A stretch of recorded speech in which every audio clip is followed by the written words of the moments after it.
My experience in Africa was that building partnership capacity or those activities were virtually all wasted. They were free chicken, so to speak, to the host nation, where you would go provide training for some unit that was going nowhere near the enemy that we cared about and never was going to. Even though we had figured out something that we felt confident recommending as doctrine, the local ally in those fights, and when the U.S. gets in these fights now, it's always with a local ally, and usually most of the fighting is done by the local ally. The local ally wasn't on board with this doctrine. Welcome to episode 6 of the Irregular Warfare Podcast. Your hosts today are myself, Kyle Atwell, and my co-host, Shawna Sinnott. Today's episode is the first installment of a two-part discussion on fighting irregular warfare through proxy forces. In today's discussion, our guests consider how the use of local allies can position the United States and others to address security threats across Africa. They discuss the objectives of proxy and partner warfare, the tools that we can use to influence local allies, and whether the U.S. should increase or decrease its military and diplomatic footprint across Africa in an era of renewed great power competition.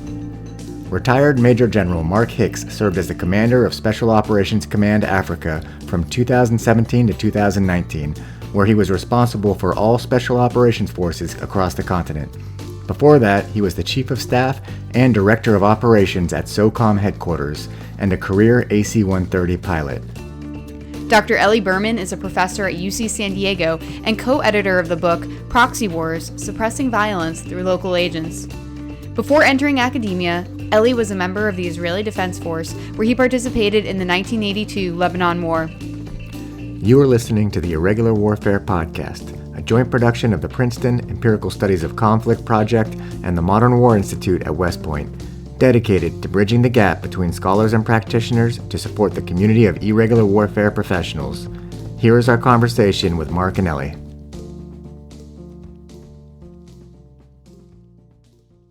Mark and Eli, welcome to the Irregular Warfare Podcast, and thanks for joining us today.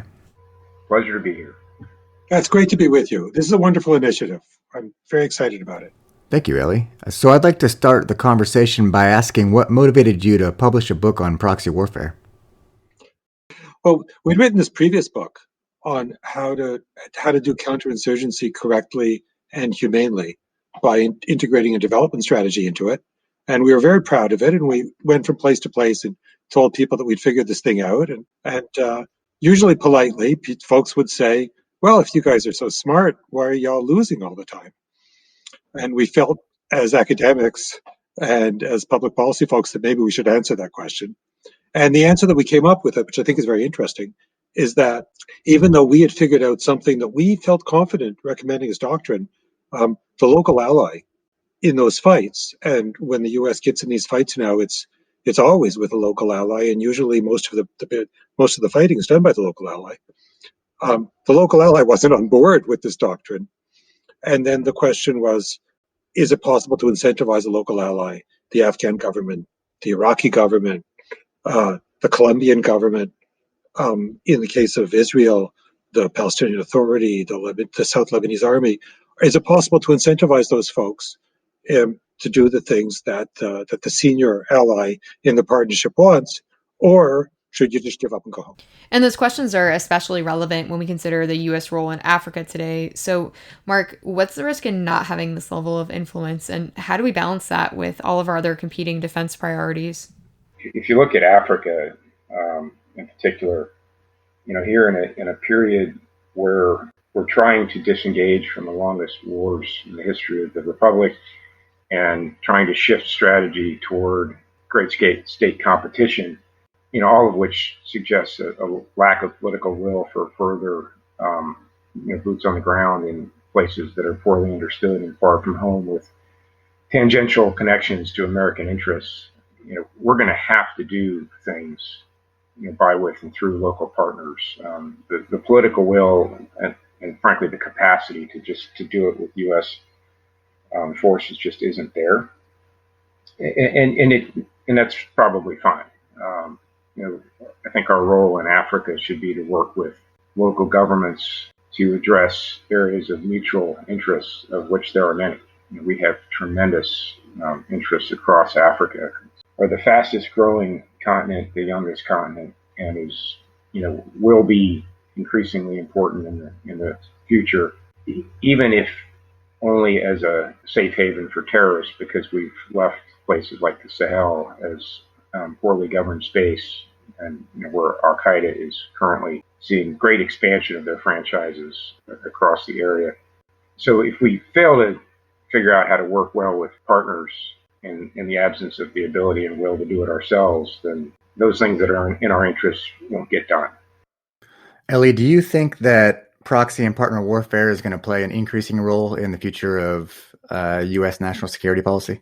Yeah, I think it's inevitable. I think if take a look at the National Defense Strategy, I mean, if bluntly, it says we have less resources to work with than we used to, and we have increasing problems in the great power rivalries, competitions with China and Russia. And so the special forces are going to have to find a low-cost way of solving these relatively small problems in the scope of things. And the only low-cost way we know of is to work with proxies and partners. Is that, Mark, is that about right? Yeah, I absolutely agree. I hope it's inevitable that we will expand our more enlightened use of partners and proxies, but it's certainly, in my opinion, the way forward. The term proxy even seems a little bit controversial. Can we define from your perspective what we're talking about? And is that the same thing as working with partner forces? I think ally is a diplomatic term, and it certainly makes people feel better about it. But I think the danger in saying ally is that ally sounds like equal footing, and proxy sounds like more like the agent in what an economist would call a principal agent problem. Strictly speaking, an agent is somebody who can only influence the principal by not doing the job, whereas a principal can influence the agent in lots of different ways. And so, but ally is a kind diplomatic term, and it's harmless as long as everybody understands what's going on. For practical purposes, we should think of partners expansively. And what I mean by that is, if you look at Africa, we would partner not only with African nations and their militaries, but also with other interested parties who are involved in various conflicts, particularly the French in Operation Barkhane, which we support and should support and could probably do more to influence. But also, there's a lot of untapped resources in some of the UN missions, and particularly MINUSMA in northern Mali, that has enormous capacity but very little capability. And with a little bit of thoughtful training and incentivization of certain units from donor nations, we could actually make that a very capable force. So that's interesting. So you're saying that when you look at the landscape of Africa and different threats we face there, that it's not just the indigenous governments we look at, but there's all kinds of other Western powers, multinational powers, the whole landscape of people. And with each of them, we just can kind of calculate, hey, if we provide some support, will they be able to accomplish our objectives? Well, if we think expansively about what a partner might be, we should partner with NGOs. In much of Africa, I would argue that you should probably use the military to support the security of development programs to get at the root causes of instability, and that chasing bad guys is a losing proposition for a variety of reasons. Those organizations can not only do those things that matter to us for a small investment on our part, but it can be a synergistic relationship with our military activities as well, which I think we tried very hard to do in South Africa with some success. But back to the proxy issue, there is a bit of a fine point on what constitutes a proxy. And again, there's a very legal specific issue about if you have command and control of a force. But there's a bit of a continuum in the partners with whom you would coordinate and try to deconflict as a minimum, and try to make sure you don't, or that you're at least aware of where the NGOs are, is the low end of it, to the high end version of partnering with a proxy force, which you actually assess, select, train, equip, and then command and control, and have full incentive authority over those forces by your ability to pay them and fire them if they fail to achieve your mission objectives. So there's more of an inherent power dynamic to that, where someone has more influence than the other. Yeah, absolutely. I mean, these true proxy forces are ones that we assess, select, train, and equip, and then operate as proxies of our force. Yeah, so there's a legal definition of what a proxy is. And I guess what I'm interested in, Ellie, is for the theoretical framework of your book, where would you draw that line on that spectrum of what a proxy force is? Well, like all academics, we like to simplify to make it a problem that we can actually solve. And, Mark and you all have to deal with the real world, which is much more complicated. I only now realize the proxy was a very poor choice of describing what we thought of as the agent in a principal-agent relationship, and that. I'm sorry. No, it's fine. Because the title of the book is Proxy Wars, but maybe the title of the book should be Local Ally Who We Have a Lot of Influence Over Wars. That one really rings. So maybe local ally, for the purposes of this discussion, maybe local ally, or by which we mean local subordinate ally. I should also, this isn't the first time that we realized that it was a mistake. But one of the adventures that one of the authors had was with a former prime minister of a country that we were describing as a proxy, and he took it a little personally. So it's not the most diplomatic of terms, but it's in the title of the book, and we're kind of stuck with it now.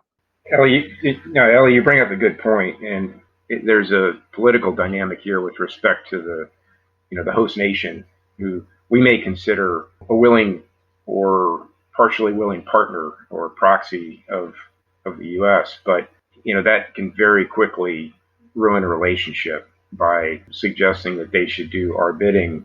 These are autonomous countries that typically want to be treated as sovereign governments, as well they should be, and we have to respect their interests and not treat them as clients or junior partners in a relationship if we can avoid it. And that's a tough challenge. And I think that gets to the internal and external messaging aspect of this. So how do we characterize these relationships? Are these open, acknowledged, superior subordinate relationships, or is it important to be more discreet about the nature of the dynamic? May I take a shot at this? Because I think it gets at the single biggest mistake that we discovered in the research. On the one hand, the senior partner, the United States in this case, works really hard not to be arrogant in its treatment of the local ally. And so we say things like shoulder to shoulder, shared objectives, be respectful. And arrogance is always a mistake, but falls into the trap of being naive about what the true objectives of the partner are. And that's a lack of discipline, and it's a lack of thoughtfulness. And unfortunately, it was enshrined in the doctrine up till very recently. I'd like to switch to the findings of your research, Ellie, which is, can the U.S. influence proxies and partners to do what we want? So the answer is yes. Yes, the partner can be, when incentives are implied, the partners comply. Now, that's not going to work everywhere and always, because some partners aren't even in the scope of being willing to comply in the first place. You might think of the U.S.-Pakistan relationship as one like that, where there is no amount of incentives that will induce the Pakistanis to give up their nuclear weapons, and there may not be enough incentives to induce Pakistan to give up their support for the Taliban in Afghanistan. Nevertheless, within the scope of relationships where it's possible, incentives work. Incentives plus capacity building work much better. But within the scope of those relationships, what we found in the research is that the ones where the incentives weren't working were U.S. Yemen, U.S. Afghanistan, U.S. Iraq.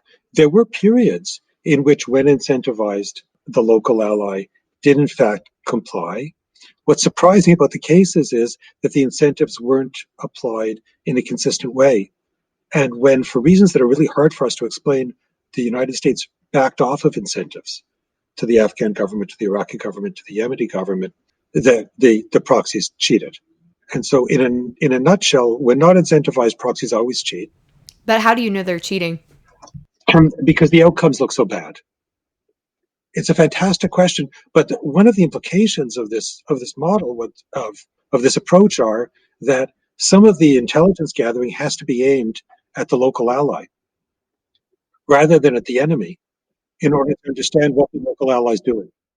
Tell you, just to jump in, I absolutely agree with your findings regarding the need for incentives to get partners to do what you want. I think it's consistent at the national leadership level all the way down to the small unit that needs to be properly incentivized with either conditional support or whatever other mechanism we can find. But my experience in Africa was that building partnership capacity or those activities, usually through a theater security cooperation event, were virtually all wasted.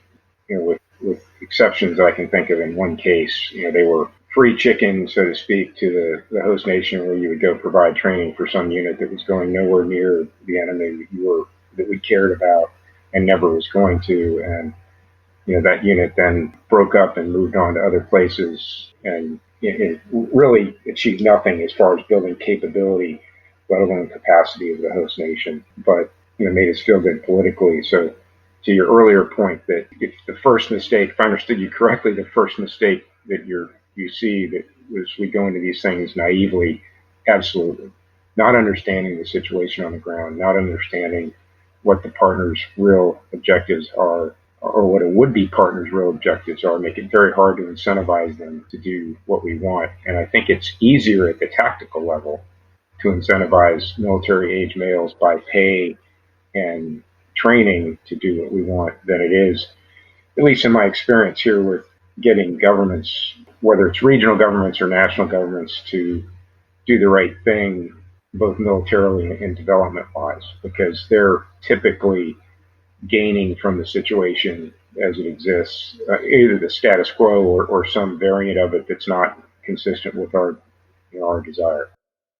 And Mark, I would really like to know from your perspective as the SOC Africa commander, did you have challenges with interest alignment? Was that something you actively thought about when determining where to allocate resources to partner forces? And what were the other things you thought about when determining where the U.S. should dedicate more or less resources to different governments? So I was always aware of alignment of priorities and interests, and hopefully not as naive as we tend to be normally. And we worked at the tactical level to incentivize our partner forces to behave in ways that were consistent with our interests as well as their own. And I think that was the most successful part. The broader question of where to put resources became a larger conversation, and the idea of who's making these decisions becomes a question, because that may not be done the best way either. You've got State Department, the ambassador, AFRICOM, as well as the services. So in conducting operations and in providing resources, it's a multi-player, multi-stakeholder discussion. And in the absence of a coherent strategy, it was very difficult to get anything done. What happens when those interests, those desired end states of all those different stakeholders are, I don't want to say irreconcilable, but when they're at odds, who wins out? Yeah, well, the divergent interest is not only a phenomenon of our partner forces, right? It's within our own organization. So the services were incentivized not to spend money in Africa on things that weren't their projects or things about which they weren't interested. And that made it hard to do new starts on anything. And ironically, it made it hard to stop things because it always also cost money to shut down operations. So, the short answer was, when you get into this bureaucratic stalemate, nothing happens. The status quo persists. And I found that sometimes it is equally as difficult to close out a mission that I didn't consider productive or that had run its course. It had become a cash cow for the force provider, who got to send captains there to, get their combat time. And they didn't want to quit doing that, even though, it was no longer really supporting what we needed. And again, the policy implication, I think, for that is that to Ellie's point, we need to work very hard and deliberately at not being naive. We have a long way to go in that regard. I think we need to retool the way we understand what's going on, retool the way we educate practitioners, both in State Department and in the military, with regard to the art of the possible in dealing with partners who have their own interests that they're going to pursue regardless of what we want them to do. Nigeria is a good case study, I think, for both Ellie's model and then also for what you're discussing, which is that, arguably Nigeria is an important country as far as demographics go, size of the economy, and there is an insurgent threat there. But it sounds like our interests were not necessarily aligned with them. So how do you balance both theoretically, Ellie, and then also from your practical experience, a country that might be an important place for the U.S. to maintain a partnership with interest misalignment? So I think this is one of the, I'm glad you asked. This is one of the kind of sobering points that came out of the research, which is that there are if you take a capacity building approach to everything, then you could win with any partner. All you have to do is build their capacity. If you take an interest alignment approach to everything, then there's a continuum. There are some partners, potential partners, with whom interests are so aligned that you don't have to do anything.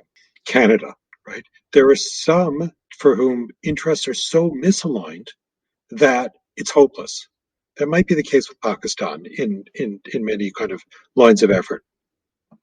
And so you have to kind of figure out who are in the sweet spot where there's something that you can do which is productive. And if they slip out of that sweet spot, then as Mark's saying, it's time to go home. And if they slip back into the sweet spot, then it's time to engage. Well, Kyle, I agree with you that Nigeria is a really good example of a country that does not have interest alignment with us. It's an important country. On any given day, it's the largest economy in Africa and largest population in Africa. And it has multiple competing problems. The Nigerian government has shown a lack of will, by action to really go in and provide governance and assistance in a reasonable counterinsurgency approach. In fact, they've pursued a counterterrorism effort in Borno State that's made the situation worse and arguably really created the conditions for Boko Haram to develop in the first place. So I think the approach we took, again, it enabled, ironically, by optimization, was to terminate the partnership as unworkable. Now, whether that's ever going to provide an incentive for them to behave differently so that we'll come back, or whether that's going to drive them in the direction of the Chinese, remains to be seen. But this was certainly not just a military decision. The embassy, the ambassador, the country team, and AFRICOM and everybody else needed to, State Maine needed to be involved in the decisions we're making with regard to removing resources because they're not pursuing the interests that we've asked them to pursue. And I would hope that after we pull out, that the embassy would be empowered to use the hope of returning U.S. military assistance as a way to get them to behave differently. Yep. Something that we'd like to also get into is what are the tools that we actually have to leverage when we're talking about incentives with our partners? So we have awesome tools at our disposal. If you look at what the embassy and the military attaches are doing, it's not just the military assistance that matters. In a capacity building model, it would be, but if you want to leverage, then you've got the military assistance, you've got the economic assistance, USAID, that's coming directly from the U.S. government. You've got whatever the State Department can give in terms of diplomatic help. You've got the bully pulpit that the United States has, which is just unrivaled anywhere in terms of expressions of support or expression for individuals within the government. And then you've got our leverage within the international organizations, which are usually very happy to help. What Mark was speaking of partners, but the IMF and the World Bank, in extreme cases the WTO, these are all massive levers of support. Remember, we're talking about countries who, no matter how nefarious you might think the local leadership is in the partner, they all want to grow their economies. And they all think that the way to do that is through modernization and trade with the rest of the world. And we, with the Europeans, increasingly with the Chinese as well, control the spigots to allow that to happen. Yeah, and I appreciate you alluding to what can be an obscure nuance, at least for me, about who's really responsible for enforcing each lever. Does the state take the bigger role, or the military? Who's in charge of making those incentives work? Well, so that's a wonderful question because, one of the things that's very frustrating when you ask when does the senior partner fail, it's because it's when they fail to kind of take a whole of government approach to leverage, right? So in principle, the ambassador controls everything. So the ambassador can speak to the military, can speak to the World Bank, can speak to all these things and kind of coordinate it all. But the ambassador doesn't always have a whole of government model, and the ambassador might not have the influence that's necessary. Well, that requires a lot of bureaucratic coordination too, I imagine. It requires a ton of bureaucratic coordination because, remember, a lot of, and technically it's difficult, or administratively it's difficult, because many of the levers of assistance are treaties, and treaties are government-to-government agreements, or are contracts with the USAID's contractor. And those are long-term contracts. They're 3-5-year contracts, which if you stop that contract because you think the conditionality is important, you might be in violation of some agreement with an American firm. And so building that whole system in a way that allows spigots to be opened and closed is not an easy thing to do. Yeah, Ellie, I tell you the notion that programs need to be architected from the beginning to be adjustable and conditional, I think is an absolutely critical point. One of the most frustrating aspects for me was the lack of a whole of government approach to almost anything in Africa. We as a government are challenged to take a long-term view of strategy, in part because of the nature of our electoral cycle. You've dealt primarily with Afghanistan and Iraq, areas with massive resourcing, particularly in human capital and oversight, and all the way from the field through Congress. Whereas the dearth of those resources is part of the plague of Africa. And what I mean by that is, you might have an OSC chief in an embassy who is a newly turned, foreign area officer from some other career field who parachutes into an embassy that has had that position gapped for the last 18 months, only to find that she's completely occupied by figuring out the paperwork of whatever ambassadors 2 ago signed up for. And they just lack the capacity to come up with a coherent plan for what they might do, as well as the experience and capability of understanding what's possible in those countries. We're getting better, I think, at having AFRICOM assume the role of helping manage those processes, but the lack of diplomatic footprint on the ground makes it really hard to take a long-term view of how we might do things and to monitor the progress of the countries in such a way that we could move the levers of conditionality to ensure that our partners or proxies are doing what we want them to do at the national and regional level. Yeah, if I could add, the local ally does what makes sense for them, which is to take their most talented people and put them at the interface with the senior ally. And so they've got someone whose career is being built on figuring out what the senior ally is capable of, which parts of the U.S. government to go to for what the restrictions are on the contracts, and where the State Department and maybe AFRICOM aren't communicating so well, to exploit those cracks in order to get the best possible deal for their government. And they're not rotating out of that job. They're going to stick with it for quite a long time. And so you tend to see very talented people locally who are managing this relationship, bearing in mind the great resources that the United States brings to bear, and kind of the flaws and the lack of a whole of government approach from the point of view of the principal. This leads to a broader question I have for both of you, which is, what are our objectives when trying to work through proxy or partner forces in these regions? And I can frame that by stating that I feel some people believe our objectives with a group like Boko Haram or with Al-Shabaab in Somalia is complete victory over the group, and other people have argued it's more limited objectives. I tell you that, kind of back to Ellie's observation about don't be naive. We need to figure out what we're trying to do. And my experience is that we have not had a consistent understanding of this, of simply what's in the art of the possible. In the case of Boko Haram, we waffled back and forth between containment and serious degrading, or potentially a defeat mechanism that would include a more expansive counterinsurgency program and demobilization efforts and things like that. We have to understand what the partners are willing to do and be clear-eyed about what aid we're going to provide and what incentives we're going to use to pursue goals that are U.S. interests, but not necessarily the primary interests of the host nation. Let me try to give a more general answer. I think that the political leadership is faced with a challenge that we have to recognize, which is that the public doesn't want to see long, drawn-out interventions. And so there's an incentive to kind of misrepresent things as black and white. There are bad guys, we're going to go get them, it's going to take a little while, and then the troops are going to come home.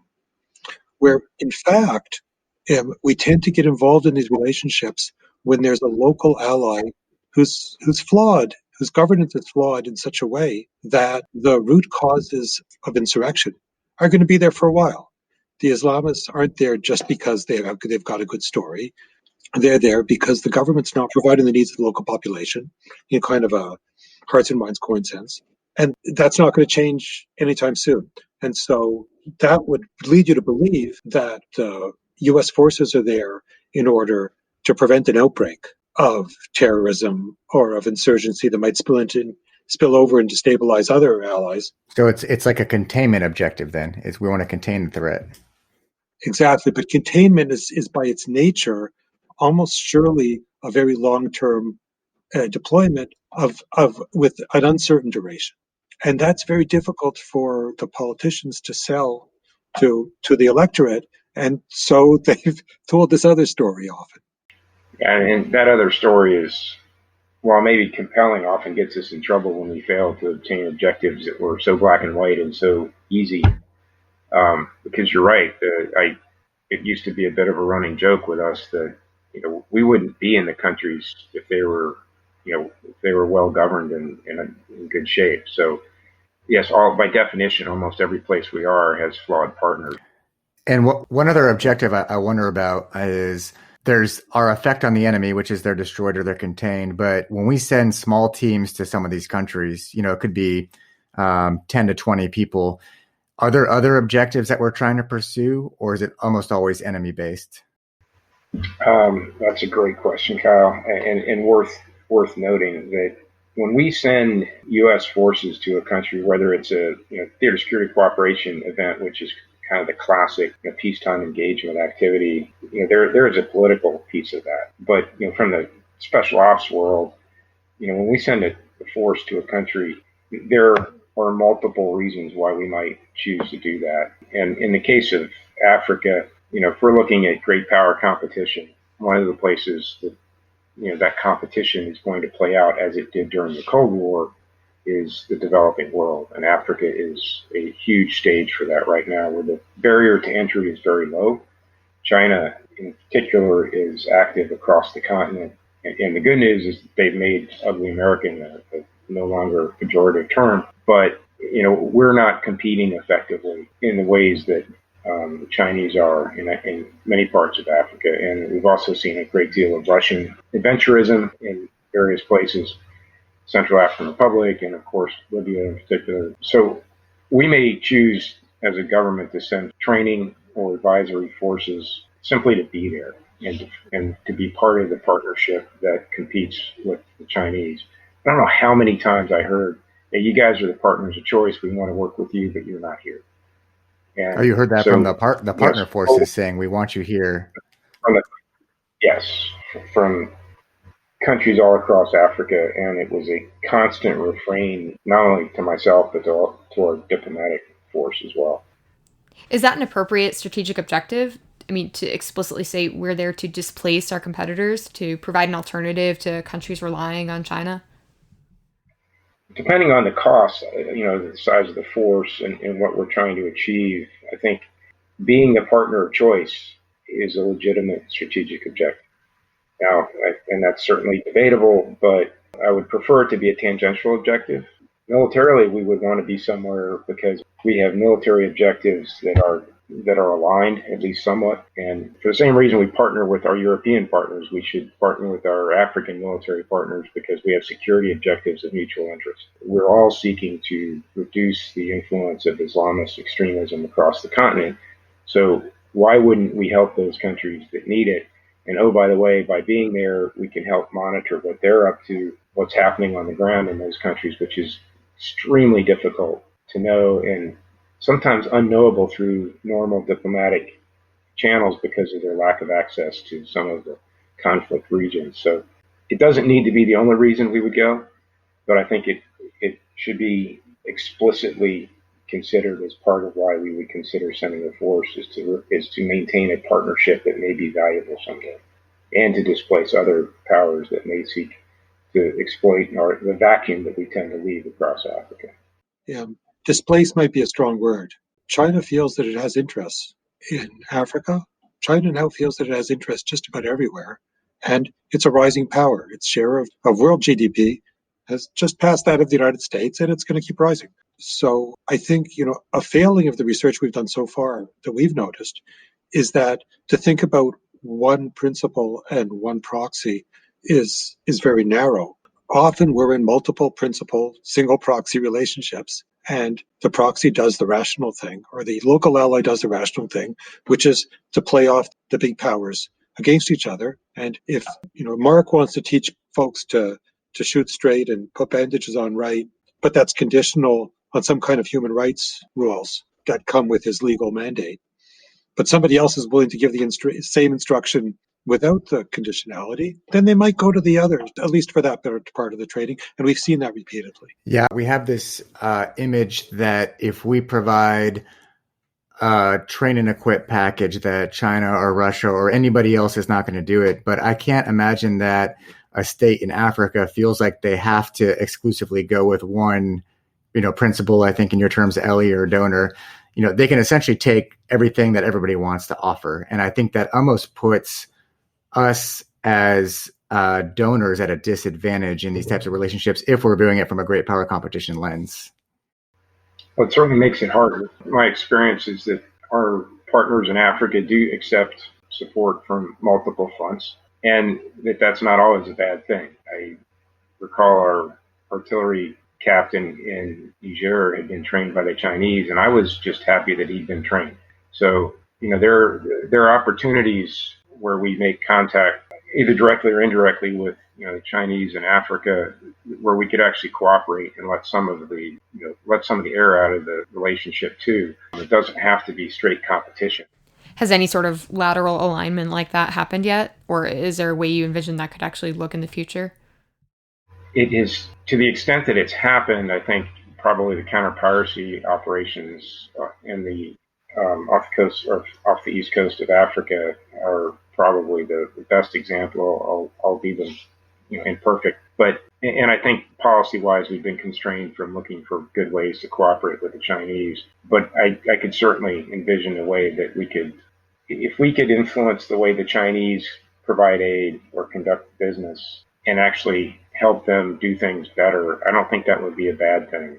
Incentivizing and we're rewarding the Chinese for behaving well it doesn't have to be a zero-sum game. That might be a good idea. So that's an interesting insight, Mark, because, in the NDS, there's this contrast between the great power rivalry part of the business and the suppressing coin part of the business. But now you're talking about cooperating with the Chinese on shared objectives in Africa. Yeah, and Eli, from a theoretical standpoint, what is the typical life cycle of a proxy relationship? How do we know we've reached the culminating point of what we can do with that proxy and when we should terminate the relationship or maintain the relationship? How do we know what right looks like there? The relationship with South Korea is in some sense ongoing, right? U.S. troops are still stationed there because of a strategic interest. In the model, even in a capacity building model, but in this embellished model that has agency and capacity, then the idea is the local ally wins and is now so secure that they stop misbehaving. When they stop misbehaving, the potential for rebellion or terrorism that might spill over into other places is finished with, and the principal can go home. That's the hope. And there are cases in which this ended really well, but not all the cases go well. Yeah, and I guess the same question for Mark then, which is, when you looked at a partnership with a country in Africa, was it desired that there would be an end state to it, or was kind of the goal to maintain continuous engagement? It depends on the viewpoint, as to whether it's desirable to have an end state or maintain a relationship. And, there's a minor challenge we had with tactical forces who always fell in love with the missions they had, and it was hard to get them to, want to give up a relationship with the ground force because it had developed so well. And, strategically we have to look at, what the future looks like. And I'm pointedly not saying end state here because I think that's frankly a naive concept. The evolution of a partner relationship, in my mind, the perfect version is that you go in and militarily you provide the security necessary to contain and then defeat whatever insurgent activities you're dealing with, and then that you continue that relationship with the host government until they can become a net exporter of security. So can I ask a follow-up here, Mark? In the 1990s world, where the NATO allies were the great power, and we thought that if we just helped countries out, they would eventually become liberal democracies and join the team, then that we're going to fix it and go home attitude kind of makes sense. But in the world of great power rivalries, the current, if you thought that the Chinese were going to maintain a presence in an African country, is it really credible that we and the Europeans would both go home ever? I don't know why we would want to. We haven't left Europe or Asia since World War II. So, my sense, again, I kind of reject the concept of end states. It's naive and short-sighted.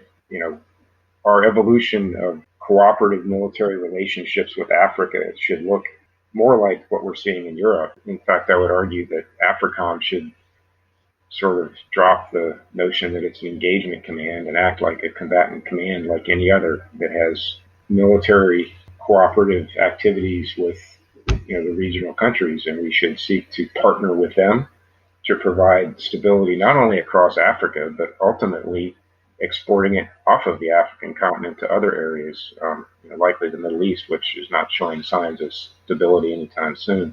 I think we should seek to expand those relationships strategically and not look at them as transactional activities where we go and try to defeat somebody with a proxy force and then have to worry about how to demobilize that force. That force should become the small units we train today should become the cadre of the professional military that stays behind tomorrow. So that's the way the Pacific Command, it's more like the way the Pacific Command sees their role. Yeah, I think that's very consistent. I have some time in PACOM as well, and the relationships there were very clearly in part to maintain a connectivity between the host nation and the United States, to provide real capability to developing countries that typically had some pretty good capability, with a very clear intent to keep them on our team and to reassure them that we are not going to abandon them in a Indo-Asia Pacific where China would choose to deal bilaterally with each country, but we're trying to keep more coalitions together. An interesting perspective you have is that you were working as the SOC Africa commander at a period when we were transferring or transitioning from counterterrorism to great power competition. The NDS had kind of come out, I think, in that period. I would be interested to hear your thoughts on how that transition from counterterrorism focus to great power competition went, and what the kind of day-to-day looked like during that. It was certainly an interesting time. The shift to great power competition, from my perspective at SOC Africa, looked like suddenly everybody lost interest in something they weren't paying attention to begin with.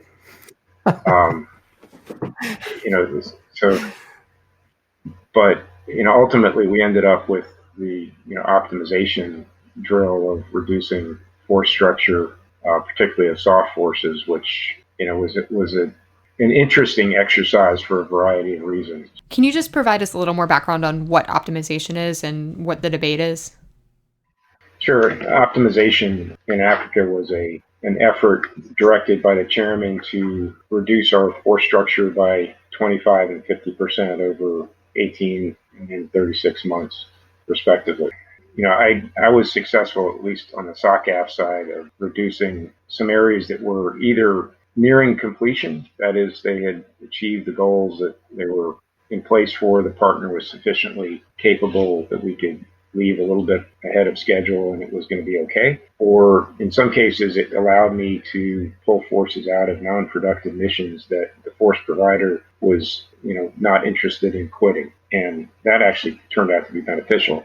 So what you're saying is that you had missions where a service wanted to pursue it because they had their own interests, but from your kind of strategic perspective, you saw it wasn't the best investment for U.S. resources in Africa? That's very accurate, yes. And, because all the decision making involves SOCOM as the force provider and, AFRICOM and the services as providers of services, it's not as easy to get anything done as one might think. So even on pulling forces out, it was often difficult if the force provider had a mission that was lucrative for their career development or for whatever reason. So optimization, oddly enough, provided an opportunity to close out a couple of those missions and to reduce some force structure in places where it would hurt the least. And then we ended up really drawing down heavily around Lake Chad, which was consistent with what we needed to do at the time because the Nigerians were not being cooperative partners at that point. So pulling out of that relationship, I think consistent with Ellie's notion of conditionality, made sense at the time. And I don't think we would have been able to do it absent the forcing function of optimization, because the force provider was not going to want to leave the mission that they were trying to pursue. Well, should we increase or decrease our presence in Africa or maintain what we have now to achieve those objectives? Well, I was never a fan of decreasing our presence in Africa. I thought that was ill-conceived because, as I mentioned earlier, that you were never going to get enough resources out of Africa to make a difference, in resetting the force for some global competition that's ultimately statecraft anyway. And I think the return on investment for small unit deployments to Africa, and I don't mean theater security cooperation events, because as Ellie points out, training, building capacity to increase your scorecard as having built capacity doesn't do anything meaningful. But meaningful, well thought out, pointed missions across Africa can have an outsized impact by allowing small units to provide their own security. And you look at places like Niger and Burkina Faso now that are at great risk of, what's happened to Mali. We have an opportunity to help stabilize Africa, which I think would be an unambiguous good for the world, and also to maintain and develop relationships, which in the future may pay off great. So I think it would be a fool's errand to depart Africa at this point. In fact, I would consider targeted investments as part of a coherent strategy to build partners where it makes sense. And I think to Ellie's point, with conditionality baked into that equation. So I'm so glad you came back to this, because we spoke earlier about containment. Containment is a really big deal, right? So preventing some country from going bad like Mali is unambiguously good for Africa and good for American interests, right? Because we know that international terrorism can spill over. So I guess the question to you, Mark, is which arguments have traction when you argue for resources? It depends who you're arguing with, right? This administration is pretty set on short-term economic return on investment, which I think is a very poor model when you look at Africa. There has been a lot of discussion about, what economic activities do we have in Africa, and what I found to be fairly consistent is there is a lot of potential economic activity that is not occurring because of the poor security and poor infrastructure situation. So, if we took a enlightened self-interest long-term view of this, I think it would make sense to invest in Africa, frankly, not unlike the Chinese are, help them develop the markets that we would need to have the economic activity that we see. That was my next question. So do you see the Chinese taking a longer view? Is that explicitly the strategy? Oh, absolutely. To build infrastructure in order to create a market that we're going to trade with.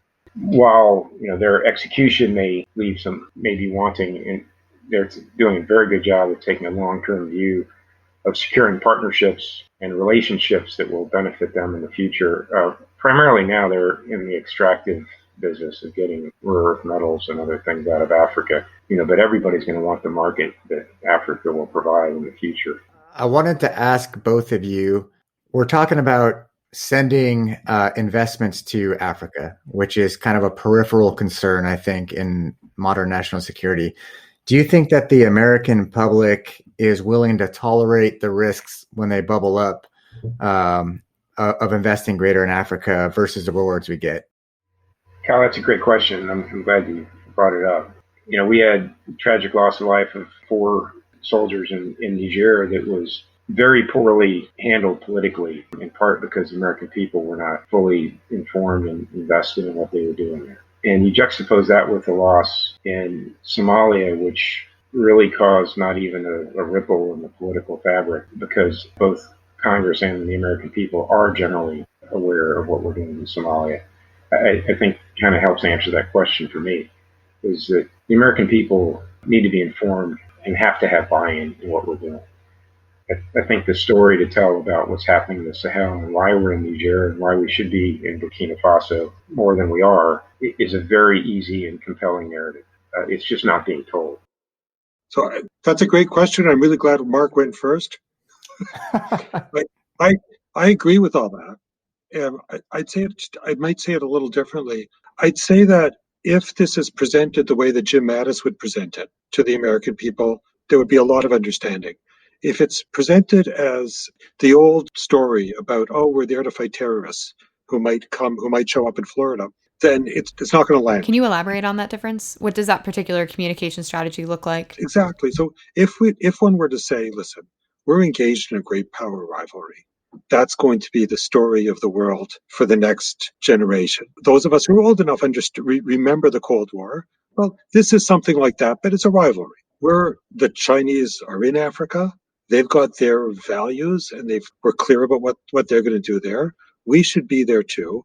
We should be expanding the influence of our values and our markets by pursuing alliances with people who share values, including humanitarian values. Suppressing violent jihad is one of those, but it's not the only one. We believe in open markets. We believe in democracy. We believe in human rights. We would like those things to spread to parts of the world where there's just not enough of that already. And it's going to be good for us because we, the American economy, thrive in that environment.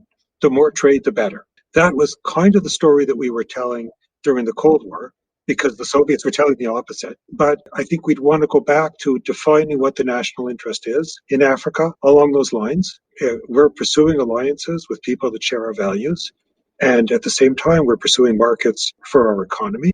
And that's a long-term strategy. And I think if it were explained in those terms, which is really what the NDS says, at least to an economist, that would land well. But neither of the major political parties is doing that right now. So I'm going to stop the conversation here, but I want to thank both of you for joining us today. This has been a great conversation on irregular warfare. Thank you, Kyle and Shawna, for delivering so many years to us. It's really a pleasure. Thanks, Kyle. Thanks, Shawna. And Ellie, really appreciate the discussion. It's great to be here. Thank you. Thanks again for listening to episode 6 of the Irregular Warfare Podcast. We release a new episode every 2 weeks. In our next episode, Dr. Eli Berman will join us again to continue the conversation on proxy warfare, this time focused on the Middle East. Our second guest for the episode will be Ambassador Ryan Crocker. After that, Nick and I will have a conversation with August Cole and Peter Singer, authors of the books Ghost Fleet and Burn In, about the future of irregular warfare. Please be sure to subscribe to the Irregular Warfare Podcast so you don't miss an episode. You can also follow and engage with us on Twitter, Facebook, or LinkedIn. One last note, what you hear in this episode are the views of the participants and don't represent those of West Point, the Army, or any other agency of the U.S. government. Thanks again for listening, and we will see you next time.